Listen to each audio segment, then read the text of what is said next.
and conference, I am so humbled to have been given the opportunity to serve the communities of North East Fife in Parliament for a second term. Because being the MP for North East Fife is such a privilege. It is home to so much. World-renowned artists, whisky and gin distilleries, and historic communities such as those in the fishing communities of the East Neuk, the post-industrial area of Leavenmouth, and the breadbasket of Fife, the How. But during the summer, I finally got to visit my constituents, the Puffins, on the Isle of May, because we are campaigning on sand eels fishing, don't you know?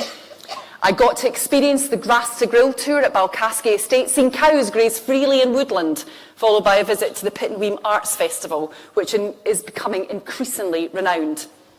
And it is the honour of my life to be their local champion in Westminster. The SNP have pursued a decade of division, a decade which has failed, and the cost of that has been borne by the people of Scotland. And meanwhile, we, the Liberal Democrats, have listened.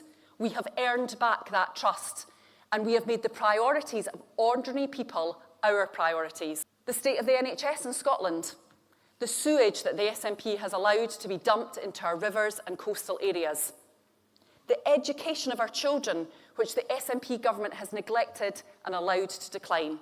We have made clear that if you put your trust in the Scottish Liberal Democrats, then we will repay it. We will stand up for your communities. Just as Willie Rennie has been standing up for our schools, he has been absolutely assiduous in his role in the Education Committee in holding the Scottish Government to account. Or Alex Cole-Hamilton calling out the disgrace that is NHS dentistry in Scotland, where whole swathes of the country, including Fife, have become dental deserts. And looking at my colleagues in the Highlands and Islands, Jamie, for instance, has been standing up for his constituents who have to drive hundreds of miles in order to access maternity services. As the new chair of the DEFRA Select Committee, congratulations, Alistair, by the way, he said this week, the SNP and Labour don't know how to stand up for our rural communities, but the Liberal Democrats do.